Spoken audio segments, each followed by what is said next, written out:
cult status, again, has to be looked at in terms of the person of Jesus Christ, how one defines him, and the work of Jesus Christ. What has he done for sinners?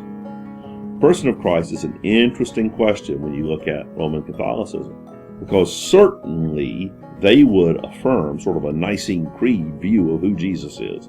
They would affirm that he is fully God and fully man.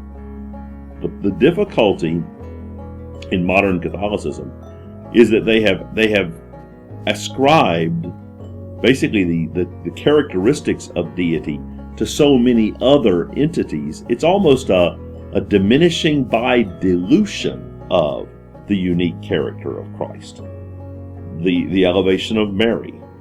They are very quick to say, a very orthodox, very educated Catholic will be very quick to say, well, we don't worship Mary, we venerate her.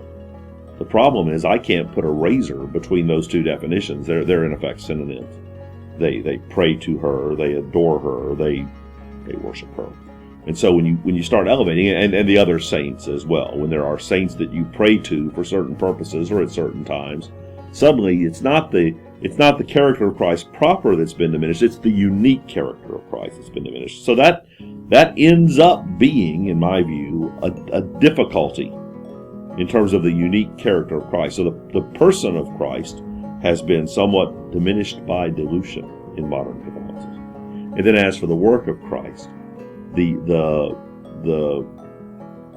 Bible clearly teaches that Christ's work on the cross, a finished work, pronounced by himself, it is finished in his words from the cross, described by the book of Hebrews as the once for all sacrifice for sinners. When you take the work of Christ on the cross and you have to continually add to it in formal or ritualistic ways, the re-sacrifice of Christ, for example, in the Mass in modern Roman Catholicism, is a noteworthy diminishing of the work of Christ.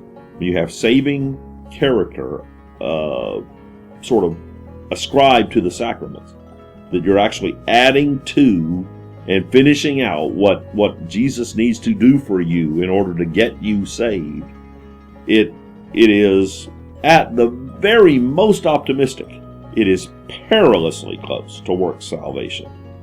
And probably it's crossed the line. And so what you have is a Christ that is diminished from the unique character of God the Son by the addition of a pantheon of saints. And you have the work of Christ diminished in that in order to apply that grace, something besides faith is required with the work of the sacraments. So you have a diminished person of Christ and a diminished work of Christ. And when you put those two together, as difficult as it is to say it, I believe you have to conclude that modern Catholicism has lapsed over into a cultic faith.